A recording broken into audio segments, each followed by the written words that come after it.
उपस्थित असलेले उपासक उपासिका यांना सस्नेह जय.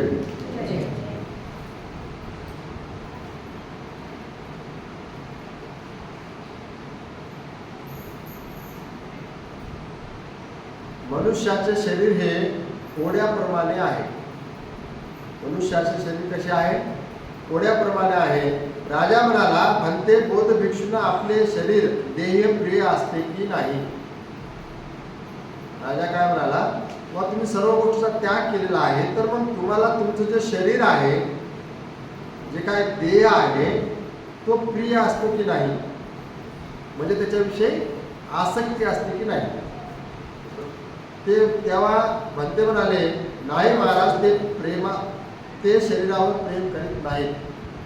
ते शरीरावर प्रेम करीत नाहीत. म्हणते, तर मग आपण लोक शरीराची इतकी काळजी का घेता. ते म्हणाले, बा तुम्ही जर त्या शरीरावर आसक्ती नसेल तुमची, तर मग तुम्ही जे आहे ती शरीराची काळजी का घेता.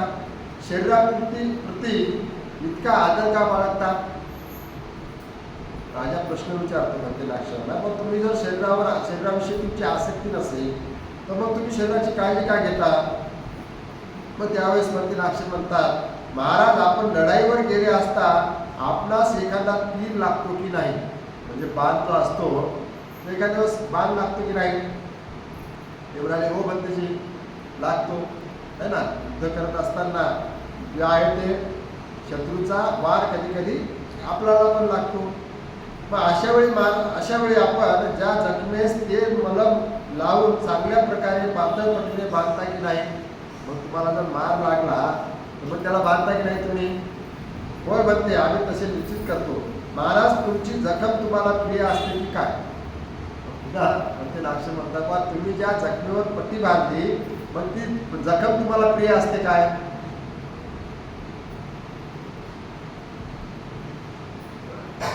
जेणेकरून त्यावर मलम लावून तेल लावून काळजीपूर्वक पातळ पट्टी त्यावर बांधता. तुम्हाला प्रिय असते म्हणून ती बांधता काय. जखम प्रिय असते का कोणाला. नसते. जखम व्हावं असं वाटते का. नाही वाटत. प्रिय असते तर जखम व्हावं अशी वाटली असते ना.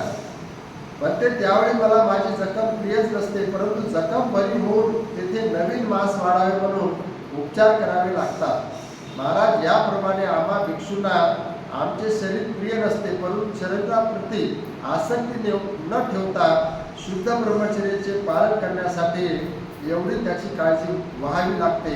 भगवंतांनी शरीरास एका कोड्याची उपमा दिली की ओल्या त्वचेने झाकलेले शरीर म्हणजे 9 मुखाचा फोडा आहे. कशाने झाकलेला आहे. ओल्या चमड्याने, है ना.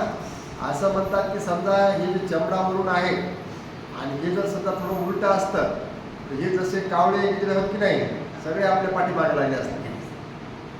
सगळे कावळे गिजर सगळं उलटं केल्यावर काय आहे ना. शरीरात भाग जर उलटा झाला असता, समजा उलटा रटकेला असता, सगळा माशा लागल्या असत्या, गिधडे आले असते, कवळे आले असते, है की नाही. तर भगवान बुद्ध म्हणतात, 9 जे द्वार आहेत, हे शरीर म्हणजे एक 9 मुखाचा फोडा आहे. त्यातून सदैव दुर्गंधाची घाणीचा उत्सर्ग होतो. सगळ्या चित्रातून काय होते. घाण निघते की नाही. घाण निघते की नाही. हे नाही. ज्यावेळेस प्रकृती नावाची चांडालिका असते ना, आणि ते ज्यावेळेस म्हणते आनंद त्या जंगलातून जात असताना तिला पाणी मागतात आणि ती म्हणते, बुवा मी काय चांडालिका आहे, म्हणजे मी एक प्रकारे शूद्र आहे आणि मी पाणी आपल्याला देऊ शकत नाही. तर त्यावेळेस म्हणते आनंद, मला काही गरज नाही, तू जे पाणी द्यायलीस त्यांनी माझी तहान भागणार आहे, पाणी तेवढं दे. आणि त्यावेळेस ते जेव्हा ह्या भरत्या आनंदाच्या रूपाकडे पाहते, तर त्यावेळेस काय होते, ती जी आहे ती त्या शरीरावर आकर्षित होते आणि घरी जाऊन माईला म्हणते, माय मला जे आहे या आनंदात नाव माहीत नसतं तिला, नंतर नाव माहीत होते, तर या व्यक्तीसोबत काय करायचंय, लग्न करायचं आहे. आणि अशा वेळी जे आहे तर ती म्हणते, बाय ते मग त्याला भोजनासाठी बोलवतात. भोजनासाठी बोलल्यानंतर ती मग ती मागणी घालते की जे आहे ते माझ्या मुलीला तुमच्यासोबत लग्न करायचं आहे. आणि अशा वेळेस जे आहे लग्न करायचं म्हटलं ते मग आम्ही काही भिक्षू आहोत, आम्ही लग्न करीत नाही, आमचा विवाह नसतो काही नाही. आणि अशा वेळेस मग ती काय करते, मग ती पकड सांगते. आणि मग त्यावेळेस त्या माईला म्हणते ती प्रकृती, हे माय म्हणते तू एवढी जादूगारी आहे, चटकुनी आहेस, या जादू चटकुन्या जरासा उपयोग कर ना. मग ती काहीतरी उपयोग करते आणि ती म्हणते माय या लोकांवर जादू तुला काही चलत नाही. असं म्हणल्यानंतर ती म्हणते तू भय बांधला, भय बांधला. त्याला घेऊन जाते भंत्यांना घरामध्ये. ती भंते आपली बाजूला एका धरतात, एका बाजूला ठावेला, तर ते काय उठत जातात, तसेच तुटून राहतात. आणि मग शेवटी ती म्हणते हे काही कामाचा माणूस नाही, आणि मग ती शेवटी सोडून टाकते. ही घटना काय होते, ही घटना भगवान बुद्धांना भंत्याला जाऊन सांगतात, वा हे असं असं झालं, सगळी घटना घडली. मग पुन्हा काय करते, मग ती जी असते कोण प्रकृती, ती पुन्हा भगवान बुद्धाकडे जाते. आणि मग आता भक्ती आनंदाने सगळी गोष्ट सांगितलेली असते. आणि त्यावेळेस ती जाते आणि म्हणते की भगवान तुमचा जो शिष्य आहे भक्ती आनंद यांच्यासोबत मला लग्न करायचं आहे. मग त्यावेळेस भगवान बुद्ध म्हणतात ते काय लय अवघड गोष्ट आहे का, अति साधी गोष्ट आहे म्हणतात. ठीक आहे म्हणतात, करून मी लग्न, तू काय कर, तू मुंडन करून ये म्हणतात. घरी जा, तुझ्या आईची परमिशन घे आणि मुंडन करून ये. आणि त्यानंतर मग ती पळत पळत जाते घरी. आणि पळत पळत घरी गेल्यानंतर जी आहे मायला म्हणते बघ माय तुला शक्य झालं नाही, मी करून दाखवलं. माय मी काय करून दाखवलंस तू, बघ मला सांगितलं भगवानने की तू जा घरी, तुझ्या आईची परमिशन घे, मुंडन करून ये. आणि मी तसं करू नको म्हणली, तसं तू बिलकुल करू नको, तू माझी मुलगी आहेस, तसं करू नको तू. तर ती आपलं मुंडन करते आणि मग भगवान बुद्धाकडे जाते. गेल्यानंतर मग भगवान बुद्ध तिला विचारतात, हे प्रकृती तुला आनंदाचं काय आवडतं, कोणता अवयव आवडतो. ती म्हणते भगवान म्हणते आनंदाचे डोळे किती सुंदर आहेत. भगवान बुद्ध असं खूप काढतात आणि दाखवतात. हे बघ म्हणतात हे काय, घाणीचं घर आहे. भगवान ते नाक किती सुंदर आहे, कानला पिडका ऐकलाय. भगवान कान किती सुंदर आहेत, हे काढलं आपला मळ. हे सगळे जेवढे काही तिला आवडणारे पार्ट आहे, सगळ्या गोष्टी जे आहेत, सगळे 9 जे द्वार आहेत, 9 द्वारातून निघणारी खाण त्या ठिकाणी त्या प्रकृतीला सांगली जाते. त्याच्यासोबत जे 32 प्रकारची मनुष्याच्या शरीरामध्ये खाण आहे ती सांगली जाते. त्या ठिकाणी तिला जेव्हा जसं जसं भगवान बुद्ध सांगत जातात, सांगतानाच त्या ठिकाणी तिच्या चित्तामध्ये वैराग्य उत्पन्न होते, तिला जाणीव होते, तिला कळते, तिला त्या गोष्टीची जाणीव होते, कळते. कळाल्याबरोबर भगवान बुद्धाला सुद्धा माहीत असते की आता ही दीक्षित होण्यासाठी भगवान बुद्ध चालत ना. भगवान बुद्ध परचित्त ज्ञानी होते, त्यांना कळत होतं सगळ्या गोष्टी. आणि त्या ठिकाणावर मग मात्र ते मग म्हणतात तिला सगळं कळतं. हे जेव्हा सांगतात तिला 15-20 मिनटं हे सगळे घाण वगैरे, पण तिला जाणीव होते अरे मग तिचं काहीच नाही. आणि मग त्यावेळेस तिला म्हणतात आता तू म्हणते आनंद असो. ती मग म्हणते भगवान आता मला लग्न करायचं नाही आणि मला आता काय करा, तुम्ही संघामध्ये सामील करून घ्या. ही जे 9 प्रकारचे जे थोडं सांगितलेले आहेत, 9 प्रकारची जे खाण सांगितलेली आहे ती कशी आहे, अशा प्रकारची मनुष्याच्या शरीरामध्ये खाण आहे. दुसरी एक उपमा दिलेली आहे शरीराला. शरीराला कशाची उपमा दिलेली आहे, शरीराला सापाची उपमा दिलेली आहे. शरीराला सापाची उपमा दिलेली आहे. जसं मनुष्य त्या सापाला दूध पाजतो, त्याला त्याचं पालन पोषण करतो, सगळ्या गोष्टी करतो, पण शेवटी काय करतो, माणसाला डंक मारतो, चावतो. तशाच प्रकारे मनुष्य जे आहे हे जे 4 घटक आहेत, हे जे माणसाचे मनुष्य ज्या 4 घटकापासून बनलेला आहे, ते पृथ्वी, आप, तेज, वायू, याचं काय करतो? याचं पालन पोषण करतो. आपण पालन पोषण करतो की नाही? की नाही? जरा काळा दिसला, मला वाटते आज मी काळा दिसालो, कॅमेऱ्यात बरोबर येतो की नाही, मग जरा दाढी बिडी करून आहे की नाही? पालन पोषण करतो, आहे की नाही? म्हणजे काही असं वाटलं माणसाला, थोडं फिरसलं की आपल्या शरीराची राखण करतो. पण हे काय करते? याची किती राखण करा, याला काही खाऊ घाला, काही पोसा, काही करा, कोणती गोष्ट करा, हे काय करते? एक दिवस ते सापासारखं आपल्याला डंक मारल्याशिवाय राहत नाही. ते पैसेवाला राहो, सुंदर राहो, पुरुष राहो, राजा राहो, नौकर राहो, कोणी राहो, हे डंक मारल्याशिवाय राहते का? राहत नाही. अशा प्रकारे जे आहे, तेव्हा म्हणते नागसेन जे आहे ते राजाला सांगतात की म्हणतेंना जे आहे, म्हणजे भिक्षू लोकांना जे आहे, शरीराविषयी कुठल्याच प्रकारची आसक्ती नसते, कारण ह्या सगळ्या गोष्टी शरीरामध्ये आहेत. जेव्हा ते कायानुपसेना करतात तेव्हा त्या सगळ्या गोष्टीची जाणीव होते, त्यांना सगळ्या गोष्टीची जाणीव होते कायानुपसेना करत असताना. तर अशा प्रकारे जे आहे, जे ओल्या त्वचेने झाकलेले हे शरीर म्हणजे 9 मुखाचा फोडा आहे, त्यातून सदैव दुर्गामीचाच उत्सर्ग होत असतो.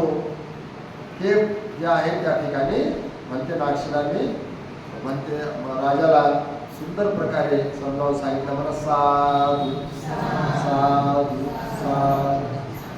यानंतर भगवान बुद्ध सर्वज्ञ होते काय?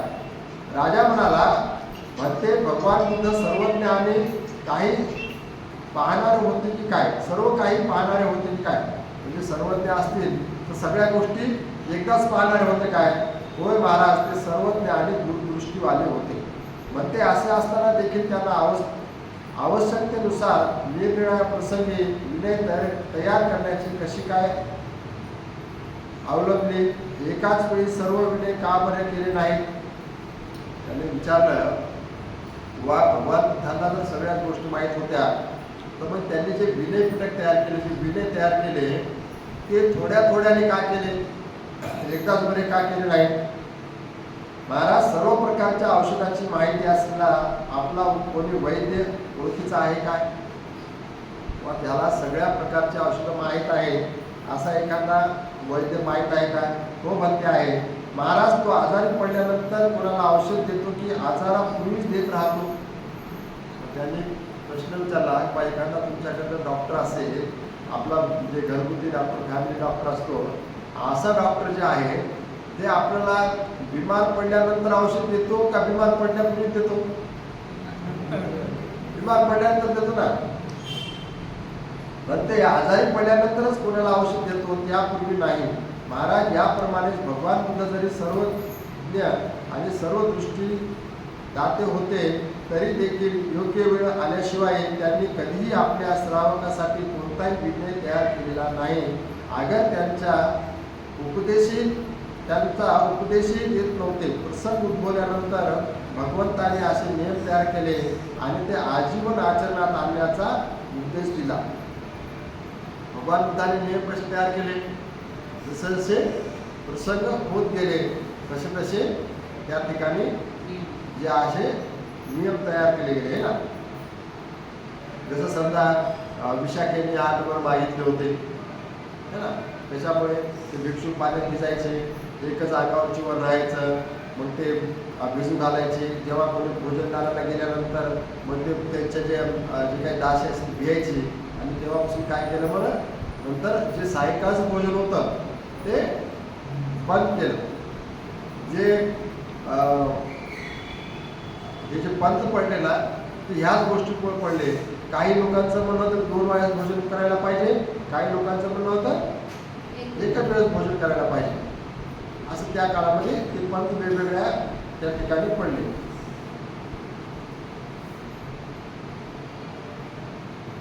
आणि अनेक प्रसंग आहेत. अनेक कुठं तयार झालं ना, त्यात एक कारण नाही, अनेक हे आहे. त्यांचं सांगितलं, सुप्रियाचं उदाहरण सांगितलं की नाही, की भोजन जे आहे ते नंतर भिक्षूंना मागून खाण्यावर बंदी घातली. किंवा अशा प्रकारे जर कोणी मागत असेल त्याच्याकडे नसल्यावर काय करणार आहे ना.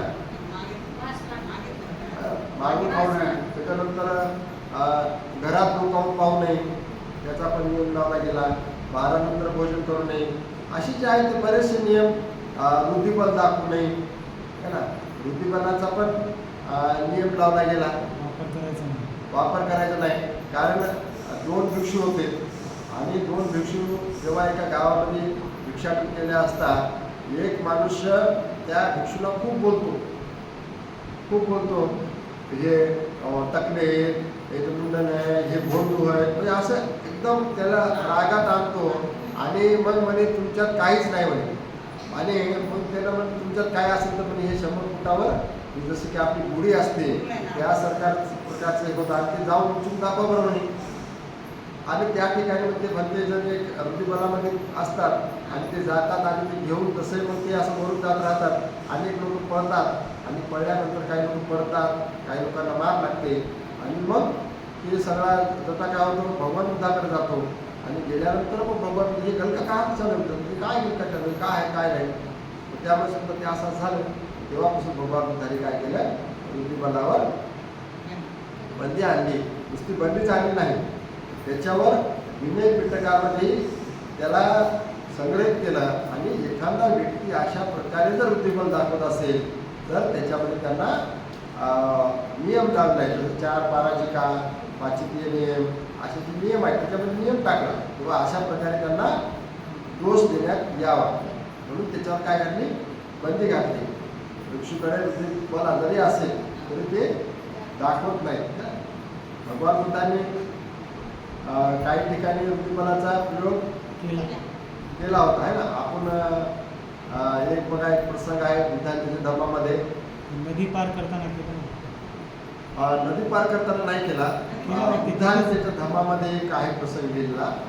एकदा एका जंगलामध्ये खूप डाकू असतात, वाटलं असं त्याला, खूप डाकू असतात. आणि भगवान बुद्ध त्यावेळेस दरीतून असतात. त्यावेळेस भगवान बुद्ध स्वतः घोड्यावर बसतात. घोड्यावर बसला प्रसंग आहे.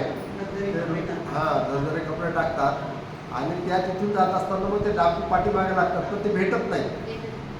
ते काय होतं, बुद्धिबळच होतं ते. दुसरा प्रसंग असा आहे की ज्यावेळेस अंगुलीमाल, आणि ते अंगुलीमाल जो आहे तो जेव्हा पाहतो, अंगुलीमालाची कथा माहिती आहे तुम्हाला. अंगुलीमालाच्या आईचं नाव काय होतं, आईचं नाव काय होतं, वडिलाचं नाव,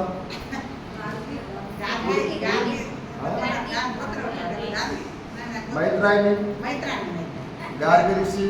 मागे सपाट कसं ग्रंथ वाचला की आपण.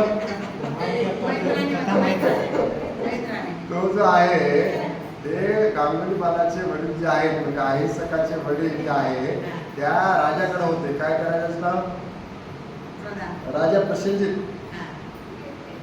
त्याच्याकडे होते. आणि त्यांना कळते ते अगोदरच पाहतात, ते मारायला जातात. लहानपणीच मारतात. त्यांनी काय ते शास्त्रामध्ये पाहिलं असतं, चुलीला आहे धर्मपदामध्ये पूर्ण कथा आहे त्याची. इकडे बुद्धाच्या धर्मामध्ये कमी आहे. तर त्या ठिकाणी ते पाहतात आणि पाहिल्यानंतर ते मारायला जातात. पण आईची मायाची राहते ते मारू देत नाही. आणि मग त्यावेळेस ते म्हणतात, ते राजाला जाऊन सांगतात, भगवान असा आपलं त्या राजाला जाऊन म्हणतात की राजा असा आहे, माझा मुलगा भविष्यामध्ये असा होणार आहे, तर याला मार. ते म्हणते अरे कशाला मार, सांग मग त्याचं अहिंसक नाव घेऊन, हिंसक होणार आहे ना, अहिंसक नाव घेऊन टाक म्हणतं त्या याच्यामध्ये, त्या गुरुकुलमध्ये, है ना. आणि गुरुकुलमध्ये टाकल्यानंतर त्या ठिकाणी अहिंसक हा बलवान असतो, ताकदवान असतो. तसा रावण होता की नाही, है ना. रावणाची कथा माहिती असेल तुम्हाला. त्याचं पुस्तकात नाव सांगतो, रावण और उसकी लंका. पुस्तक छोटंसं आहे, त्याच्यामध्ये एक चॅप्टर आहे. हे जे लोक आहेत ना, गौरक्षक कैसे बने, त्याचे चॅप्टर आहे त्याच्यामध्ये, रावण और उसकी लंकामध्ये. त्याच्यामध्ये सीतेचे 10 वडील दाखवले आहेत. आपला विषय नाही, म्हणजे माहिती चांगलं पुस्तक आहे नॉलेजसाठी. रावण और उसकी लंका हे जे सगळे आता जे रक्षक बनलेत ना लोक, पहिले भक्षक कसे होते ते सविस्तर त्याच्यामध्ये याच्यानुसार लिहिलं आहे. तर असं तर त्या ठिकाणी जे आहे त्या गुरुकुलमध्ये ते विद्वानही होता तेवढाच, नाटकवानही तेवढाच होता. आणि अनेक मुलांना ऐकायचं नाही. कोण? अहिंसक. आणि मग त्यावेळेस त्या लोकांनी ठरवलं की त्या सगळ्या लोकांनी ते म्हणले याला आपल्याला काहीतरी करावं लागतं. हे ऐकत आपण किती ऐकलं, 10 लोकांना ऐकलं, ज्ञानानं ऐकलं, याला काय करावं म्हणे. ते खूप नीती खेळतात आणि त्याच्या गुरुला काय करतात, वेगवेगळं जाऊन सांगतात. हे 5 जण जाऊन सांगतात, दुसरे 5 जण जाऊन सांगतात, दुसरे 5 जण सांगतात आणि मग ती गुरु दुर्लक्षित करते. पण जेव्हा त्याची ते पूर्ण संपते विद्या झाल्यानंतर आणि मग ते आता सहज ते आई मानत होता, ते विचारते, ते म्हणते, आई म्हणते बापू आता केव्हा आहे दुसरे, आणि ते म्हणते बापू तुम्ही जेव्हा म्हणून तेव्हा येतो. असं गुरुन ऐकल्यानंतर त्याच्या मनामध्ये शंका उत्पन्न होते, मला जे काही लोक सांगत होते ते खरंच आहे काय. आणि मग ज्या वेळेस तो जातो त्या ठिकाणी गुरुदक्षिणा मागण्यासाठी, त्यावेळेस तो काय म्हणतो, गुरु वा म्हणते तुझ्याच्यानं ते काही देणं शक्य नाही आणि तू ती माझी दक्षिणा देऊ शकत नाहीस. या लोकांनी एवढं लोकांच्या मनावर भिनलेलं आहे की गुरुला गुरुदक्षिणा जर दिली नाही तर तुमची विद्याफल प्राप्ती होत नाही. काय केलं, डोसक्यात भरून टाकले. आणि कुठं जाणार आहे शिकलेलं कुठं जाणार आहे. मेंदूत एवढं भरलं की बा तुम्ही ज्या गुरुकडे विद्या शिकली आणि त्याला जर गुरुदक्षिणा दिली नाही तर तुझी विद्या फलवंती होत नाही, कुठं जाते काय कळत. आणि मग कुठं जाणार ते. मग त्यावेळेस ते म्हणते नाही नाही असं करू नका, तुम्ही जे म्हणसाल ते मी द्यायला तयार आहे. आणि त्यावेळेस म्हणजे मग तू काय कर, आता मला 1000 लोकांचे मुंडके आणून दे. हे म्हणते गुरुजी असं कसं घाबरते. आणि जंगलात गेल्यानंतर आता हियाने कधीच हिंसा केली नाही, पाहते आणि पाहिल्यानंतर म्हणते अरे कोणाला मारू तू कोणाला मारायचं.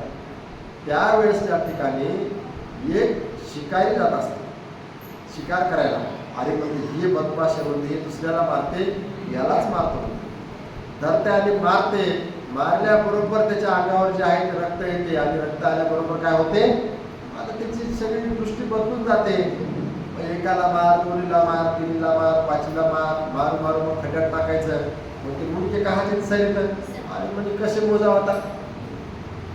येईल. तर मग त्याची काय केली, माळ तयार केली, कळणं तयार केली. आणि शेवटी काय होते, आता 999 लोक झाले ना, मारत नाही. मग लोकांना खूप परेशान करायचं, सगळं करायचं. आणि या ठिकाणी जे आहे ते मग आता होते भगवान बुद्ध जे आहेत सकाळी ध्यान करत असतात. आईलाच मारा जाते ना, तिथं आईला मारा जाते. पण त्या ठिकाणी भगवान बुद्ध सकाळी 4ला ध्यान करत असतात. भगवान बुद्ध जे असतात, बुद्धाच्या ध्यानाच्या बलाने ते सगळं अवलोकन करत असतात. आणि आज कोणाचं दीक्षा घेण्याची वेळ आली असं ते पाहत असतात त्यांच्या ध्यानाच्या बलाने. आणि मग त्यावेळेस पाहतात की आता अंगुलीमाल हा जो आहे तो त्याची वेळ आलेली आहे. मग त्या ठिकाणी जो जंगल असतं तिकडं जात असतात. आणि जाता मग लोक म्हणतात अहो तिकडे कशाला चालले, हो साधू महाराज तिकडे कशाला चालले, तिकडे अंगुलीमाल आहे, ते 2 लोकांना, 4 लोकांना, 5 लोकांना, 10 लोकांना, 50 लोकांना ऐकत नाही. आणि मग ते जेव्हा जात असतात तेव्हा ते अंगुलीमाल पाहते आणि पाहिल्यानंतर म्हणते हे साधू थांब. काय म्हणते, हे साधू थांब. आणि भगवान बुद्ध मग त्यावेळेस बुद्धिबळ दाखवतात. मग भगवान बुद्ध चालत राहतात आणि हे पळत राहतात. मग का भेटत नाही तर त्यांचं बुद्धिबळ जे असते त्या बलाच्या बलावर ते चालत असतात. ते एका गाडीच्या स्पीडने पळू शकतात त्या बलाच्या बलावर, पण ते माणसाला दिसत नाही तेवढं गोष्ट चालली. आणि मग हे म्हणते पाय माणूस म्हणते काय साधू लबड बोलायला म्हणते, अरे मी एवढ्या हरणाला धरलं, वाघाला धरलं, सश्याला धरलं, शियाला सगळ्या धरलं, पण एवढा दूर शिकवत होतं, तेवढं दूर शिकवायलो मी. आणि हे साधू करायला डबाड बोलायला की मी थांबलाच आहे, तू तू तू तू थांबला नाहीस. हा ते काय म्हण. मग भगवान बुद्ध म्हणतात किंवा मी जे आहे, तू जे विकार रूपी थांबलेला नाहीस, ज्या विकाराने पडत आहेस, मी विकार रूपीने काय झालंय, माझ्यातले सगळे विकार निघून गेले आहेत. आणि मग जसंही त्या अंगुलीमाळ त्यावेळेस जवळ गेला, मग काय करते, अरे मग त्या साधू मला फेरलं. आणि जसंही भगवान बुद्धाची मग मैत्री बल, भगवान बुद्धाचं बल होतं ना मैत्रीचं, मैत्रीचे तरंग है ना. असं म्हणतात की भगवान बुद्धाचे 40 फुटापर्यंत तरंग जात होते. तेवढ्या संपर्कात कोणी माणसाला समजा किती रागाने येऊ द्या, द्वेषाने येऊ द्या, मोहाने येऊ द्या, ते काय शांतच व्हायचं, शांतच व्हायचा. जेव्हा भगवंतावर लोक पाठवले होते मारायला, वेगवेगळ्या रस्त्याने भगवान पाठवलं त्यांना वापस, तर त्यावेळेस मग अरे मला या साधूने मला घेरलं आणि मग त्यांनी त्या ठिकाणी तलवार टाकून दिली. त्या ठिकाणचा प्रसंग यासाठी सांगितला की त्या ठिकाणी सुद्धा भगवान बुद्धांनी बुद्धिबलाचा वापर केला होता. आणि त्याच्यानंतर मग ते त्या ठिकाणी जे आहे तो अंगुलीमाल भिक्षू होतो, राजा प्रसंगी त्या ठिकाणी जात असताना भगवान बुद्धाला भेटून जातो, की नाही. भगवान त्यावेळेस सुद्धा असं की राजे काय करायचे, बुद्धाला भेटून जायचे. आल्यानंतर मग भगवान बुद्ध म्हणतात की हे राजा, तू कुणावर स्वारी करायला चाललेला आहेस का, आपल्यावर काही संकट ओढलेलं आहे का, कोणी आपल्यावर हमला केला आहे का, स्वारी केलेली आहे का. तेव्हा नाही, स्वारी नाही, काही नाही. आणि मग एवढ्या जनता म्हणून कुठं चालले, मग काय करा भगवान, ते अंगुलीमाल जे आहे ना, सगळ्या प्रजेला परेशान करून टाकले. 10 लोक, 20 लोक, 50 लोक, 100 लोकांना ते ऐकायला आलाय आणि प्रजा माझ्याकडे येऊन बसले आणि मी त्याला धरायला चाललो. भगवान बुद्ध म्हणतात हे राजा, जर अंगुलीमाला सारखा माणूस इथं दिसला तर तू काय करशील. ते म्हणतात भगवान तुम्ही काही म्हणायला, हे माणूस कुठं, तसा माणूस इथं दिसेल काय. काही गोष्टी बनते. आणि मग जे आहे त्या ठिकाणी भगवान बुद्ध म्हणतात हे गोष्टी लागून मला. राजा काय होते, थोडं कापते, बापरे म्हणजे आता पायाला शिव्या दिल्या मी तर की नाही, शिव्या देऊन मग ते जर तसं खरंच जर झालं तर मी त्याला प्रणाम करेल, वंदन करेल, चिवर घेईल. मग त्यावेळेस जे आहे, त्यावेळेस जे आहे मग तो राजा जो आहे त्या ठिकाणी त्याला विचारतो, त्याला खरं वाटत नाही राजाला, राजाला खरं वाटत नाही.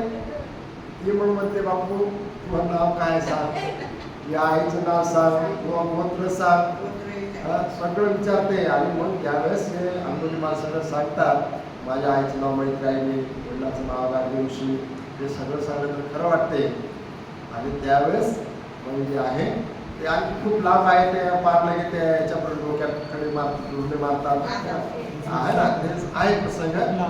तर तो त्या ठिकाणी जे आहे ते भगवान बुद्धांनी त्यावेळेस बुद्धिबल दाखवलं होतं ना. तर अशा प्रकारे जे आहे तर भगवान बुद्धांना आपलं माफ करा म्हणते नागशरांना जो नीम राजा आहे तो विचारतो किंवा सर्वज्ञ होते, तर मग ते एकाच वेळेस सगळं काम का करत नाही. तर भगवान बुद्धांनी जे काही विनय बनवले आहेत ते प्रसंगानुसार बनवले आहेत. एक घेऊया, भगवान बुद्धाच्या शरीरावरील महापुरुषांची 32 लक्षणे. राजा म्हणाला म्हणते भगवान बुद्धाच्या शरीरावरील 32 महापुरुषांच्या सुलक्षणे खुणा होत्या, 80 उपलक्षणे होते. त्यांचे अंगकाठी सोन्यासारखी पिवळी व देखणी होते आणि त्यांच्या सभोवार एक व्यायाम आकाराचा तेजस्वी प्रकाश फाकत होता. असे जे सांगितले जाते ते खरे आहे काय. हे जे आहे 32 लक्षणं आणि 80 उपलक्षणं, हे जे सगळं सांगायला, आता आपण सांगा ना बाबा 40 फुटाच्या अंतरावर मैत्री होते, त्यांच्या शरीरावरून आपण सांगतो बा अशा सूर्यप्रकाशसारख्या जे आहे ते किरण निघत होत्या. तर हे सगळं खरं आहे काय. ते म्हणाले होय महाराज, तथागत खरोखर तसे होते. म्हणते त्यांचे माता पिता देखील तसेच होते काय. जरासारखे आपण जशी माता पिता आहेत त्यांच्यासारखेच मुलगा किंवा मुलगी होते. तर ते म्हणाले त्यांचे माता पिता तसेच होते काय? ते म्हणाले नाही महाराज, तसे नव्हते. पण ते मुलगा हा एकतर आईच्या वंशावर जातो किंवा वडिलाच्या वंशावर जातो आणि भगवान बुद्ध या दोन्हीपैकी कोणाही सारखे नाहीत, तेव्हा ते तसे कसे होऊ शकत नाही. महाराज, आपण कमळाचे फूल पाहिले आहे काय? होय म्हणते, पाहिले आहे. ते कुठे उत्पन्न होते? चिखलात. कमळाचे फळ जे आहे ते अग्नी चिखलात उत्पन्न होते आणि पाण्यात त्याची वाढ होऊन पूर्ण अवस्थेस पोहोचते. नाही, कमळाचं फूल जे आहे पाण्यात वाढते, पण पाण्याचा चिट्टा सुद्धा लागू देत नाही, लागत त्याला स्पर्श होत नाही. ते म्हणाले बा, जसं तुम्ही म्हणता आई वडिलासारखेच होते, तर मग हे एवढं सुंदर फूल जे आहे उग होते कशामध्ये? चिखलामध्ये, आणि ते एवढं सुंदर निघते, मग ते चिखलासारखंच व्हायला पाहिजे ना. चिखलासारखे न होता ते काय होते? सुंदर वर निघते आणि त्या चिखलाचा स्पर्श सुद्धा होऊ देत नाही. महाराज, मग कमळाचे फूल रंगात, गंधात किंवा चवीत चिखलाशी साम्य दिसते काय? रंग चिखलासारखा दिसते काय? नाही. त्याचा सुगंध चिखलासारखा दिसतो काय? नाही. चवीत चिखलासारखा असते काय? नाही, मुळीच नाही. तर काय पाण्याशी त्याचे साम्य आहे का? पाण्यात मिसळते का? नाही म्हणते. याचप्रमाणे त्याचे माता पिता तसे नसले तरी बुद्ध सुलक्षणाने संपन्न होते, असे त्या ठिकाणी जे आहे ते त्या ठिकाणी म्हणते नागसेन जे आहे ते राजाला सांगितलं आहे. भगवान बुद्ध व ब्रह्म. राजा म्हणाला, म्हणते भगवान बुद्ध ब्रह्मचारी होते काय? होय महाराज, ते ब्रह्मचारी होते. तर मग ते ब्रह्म्याचे अन्य होते असेच म्हणले पाहिजे. महाराज, आपल्याजवळ एखादा हत्ती आहे काय? होय म्हणते, मला फार प्रिय असला हत्ती आहे. महाराज, तो हत्ती कधी कधी क्रोच नाद करतो काय? होय म्हणते, कधी कधी क्रोच नाद करतो. महाराज, तर मग क्रोच पक्षाचा अन्याय झाला पाहिजे, असला पाहिजे. जो क्रोच पक्षी आहे तो त्यासारखा त्याचा अनुयाय आहे काय? नाही म्हणते. ते कसे शक्य आहे? महाराज, तुम्हीच तर आता तुम्हीच सांगा की ब्रह्माला प्रज्ञा बुद्धी आहे की नाही? होय म्हणते आहे. मग महाराज, ब्राह्मण भगवान बुद्धाचा अनुयायी झाला असेच म्हणावे लागेल. ब्राह्मणाला बुद्धी आहे की नाही? होय म्हणते आहे. महाराज, तर मग ब्राह्मण भगवान बुद्धाचा अनुयायी झाला असेच म्हणावे लागेल. हे तर आपण खूप सुंदर सांगितले. अशा प्रकारे जे आहे म्हणते नागसेनाने त्या राजाला वेगवेगळ्या प्रकारची जे आहे ते उत्पादन सांगितलं आहे. भगवान बुद्धाची उपसंपदा. राजा म्हणाला, घंटे भिक्षूंच्या दीक्षाविधी चांगली बाब आहे. उपसंपदा चांगली बाब आहे काय? म्हणजे भिक्षूंची उपसंपदा होणे चांगली बाब आहे काय? है ना. म्हणते अगोदर काय असतात? श्राम्य असतात, है ना. श्राम्याला किती नियम आहेत? 75 नियम, है ना. उपसंपदा झाल्यानंतर ते भिक्षू होतात, है ना. 227 नियम लागू होतात. पण महाराज, उपसंपदा आहे चांगली बाब आहे. म्हणते भगवान बुद्धाची उपसंपदा झाली होती की नाही? आता पुन्हा प्रश्न विचारला. महाराज, बोधिवृक्षाखाली भगवंताचे धम्मज्ञान झाले, तीच त्यांची उपसंपदा होय. कोण्या दुसऱ्या गुरूकडून त्यांनी उपसंपदा घेतली नाही. जसे की त्यांचे श्रावक लोक घेतात, भगवंतांनीच आम्हा लोकांना जीवनभर पाळण्यासाठी हा उपसंपदेचा नियम केला आहे, जो आम्हाला लोकांकरता जीवनभर अनुल्लंघनीय असा आहे. या प्रकारे त्या ठिकाणी सांगितलेलं आहे. अश्रू थंड आणि गरम. राजा म्हणाला, म्हणते आपली माता मरण पावली असता रडून रडून ढाळलेले अश्रू, धर्मप्रेमाने ओघळणारे अश्रू, यापैकी कोणते अश्रू उपकारक ठरतात? म्हणजे कोणते योग्य आणि कोणते अयोग्य मानावे? महाराज, पहिल्या प्रकारचे अश्रू राग, द्वेष, मोह यातून उद्भवल्यामुळे गरम व मलिन आहेत. तसेच दुसऱ्या प्रकारचे अश्रू निर्मळ व थंड आहेत, कारण या अवस्थेत मन अत्यंत पवित्र आहे. महाराज, थंड व निर्मळ अश्रू उपकारक व योग्य आहेत, तर गरम व भावनायुक्त अश्रू निरुपयोगी वाईट आहेत अशा प्रकारे जे आहे ते सांगितलेलं आहे. त्यानंतर राजा म्हणाला रागयुक्त व रागमुक्त यातील फरक काय आहे. ते म्हणाले किंवा रागयुक्त अश्रू आहेत म्हणजे रागाने भरलेल्या, द्वेषाने भरलेल्या, मोहाने भरलेल्या, आणि रागमुक्त म्हणजे रागविहीन आहे की नाही, द्वेषविहीन, मोहविहीन. राजा म्हणाला म्हणते रागाने भरलेले व रागरहित चित्त यातील भेद कोणता, त्याच्यामध्ये फरक काय आहे. महाराज एक तृष्णेत बुडून गेलेला असतो तर दुसरा तृष्णेमध्ये नसतो है ना. पण ते म्हणजे याचा अर्थ काय समजावा. महाराज एक अत्यंत लोभी व स्वार्थी असतो तर दुसरा निर्लोभी व शांत असतो. लोभी, निर्लोभी व शांत असतो.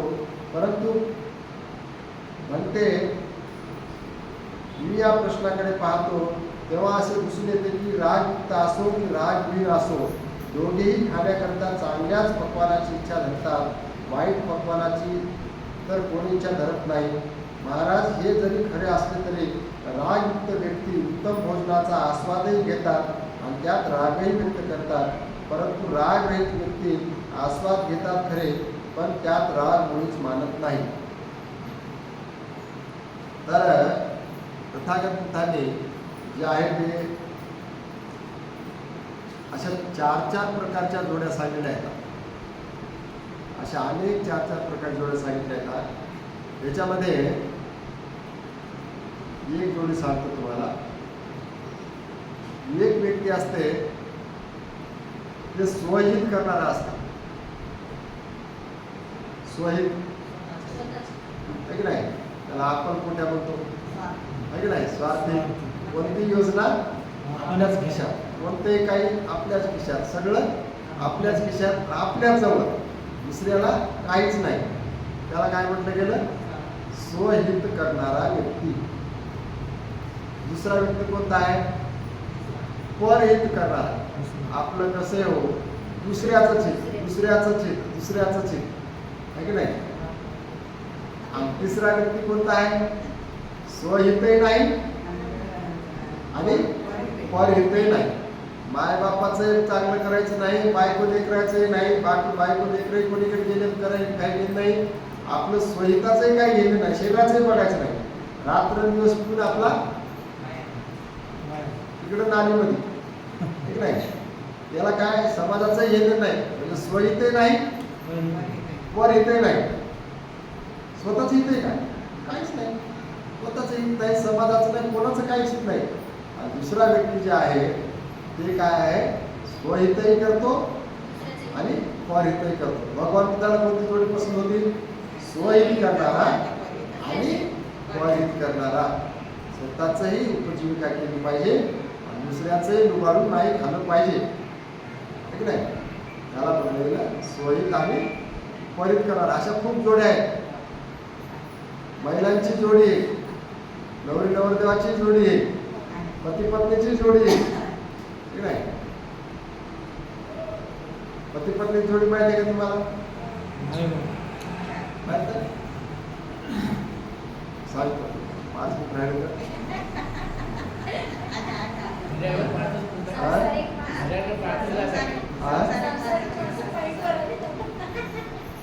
सगळंच आपलं काय निवड भरते आहोत काय, आपला सगळंच सांगावं लागतं, सगळंच माहीत पाहिजे की नाही. पती पत्नीची जोडी माहित आहे पण ते काय प्रकार आहे माहिती नाही. हा पित्ता का हे तर सांगलं बुद्धाने. म्हणून आपल्याला जेवढ्या गोष्टी पाहिजे तेवढ्या बुद्धाने सांगल्या. कसला अंदाज असं बुद्धाने बुद्ध म्हणाले पती पत्नीचे 4 प्रकार आहेत नाही. एक प्रकार काय, पत्नी धम्मवान राहते, पती धम्मवान नसते. काय असते, पत्नी धम्मवान असते. धम्मवान म्हणजे काय, शीलवान आहे की नाही, शिलाचं पालन करणारे, अष्टशिलाचं पालन करणारे, विहारात जाणारे. पत्नी बिचारी खूप धम्मवान असते. आता पती काय धम्मवान नसते, त्याला काही घेणं नसते. दुसरं काय असते, पती धम्मवान असते बिचारा, आता पत्नी धम्मवान नसते. ही जोडी असते. पहिली जोडी कोणाची, पत्नी धम्मवान आहे, ते धम्मवान नाही, त्याला काय घेत नाही, त्याचा विश्वासच नाही, है की नाही. त्या कोणासारखा ते विशाखेचे सासरे असतात का, है ना, विशाखे सासरे, है ना. सासरा काय असते, ते जैन धर्मी असते, है की नाही. जैन धर्माला मानणारा. जेव्हा ते भिक्षू येतात घरी, तेव्हा काय म्हणते विशाखा, माझा सासरा काय करायला, शिळा खायला, हे नाही, शिळा अन्न खायला जा तुम्ही पुढे, हे शिळा खायला तुम्हाला काय रे. तसं बिचारी पत्नी खूप धम्मवान असते, है ना, खूप धम्म आचरण करणारे पत्नी काय नसते. आता कोणाकोणा अनुभव येतात त्याचा, येते खूप लोकांना, है की नाही. पोटाचं लेस, आहाराचं लेस थकिल्यावर काय होते, तिथं काय भाकर खायला मिळते का, काम करून धंदा सोडून, है की नाही. दुसरी जी असते बिचारी पती खूप धम्मवान राहते, बायको त्याला उलट होते, तिथं गेल्यावर काय होते, तिथं गेल्यावर काय होते, त्या भक्तीपाशी गेल्यावर काय होते, है नाही. आणि बिचारा आपला हे पती धम्मवान असते, शीलवान असते, शीलपालन करणार असते, है की नाही, त्याची श्रद्धा असते. आणि दुसरी जोडी माता अशी खतरनाक आहे, तिसरी जोडी, पती धम्मवान असते आणि पत्नी धम्मवान असते. ती म्हणते तू तसा करतोस तर मी असं करते, तू ते म्हणते मग तू तशी करतेस तर मी असे करते. दोघांची जोडच लागत, ठीक नाही. दोघे धम्मवान नाही, दोघे शीलवान नाही, दोघे सारखेच सगळ्या बाबतीमध्ये, सगळ्या बाबतीमध्ये सारखेच, काहीच नाही. एक पण जोडी जी आहे ती पतीही धम्मवान असते आणि पत्नीही धम्मवान असते. पत्नीही शीलवान असते, पतीही शीलवान असते. त्याला सुद्धा विश्वास असतो पत्नीवर आणि पत्नीला सुद्धा विश्वास आपल्या पतीवर असतो. हे जे आहे भगवान बुद्धांनी अशा जोड्या अनेक सांगितल्या. तर आता कोणती जोडी कोणाची कशी आहे तुमचं तुम्ही पाहता. चार प्रकारच्या जोड्या आहेत भगवान बुद्धांनी सांगितल्या. पत्नी धम्मवान असते, पती धम्मवान नसते. आणि हे जर म्हणून कोणी ऐकलं सत्ता असं युट्यूबला आणि आला होईल बेत्या तू सगळ्या आमच्या बायकेला धम्मवान म्हणायलास, आम्हाला धम्मवान म्हणायलास, तू कसं पुण्याला शिकत वाचायलाच बघतो भरतीची कसं बोलू जाते. तू काही कर आम्हाला कशाला नाव ठेवायला, आहे की नाही. असं अशा प्रकारच्या अनेक ज्या गोष्टी आहेत भगवान बुद्धांनी सांगितल्या आहेत. त्यानंतर प्रकाशातून प्रकाशाकडे जाणारे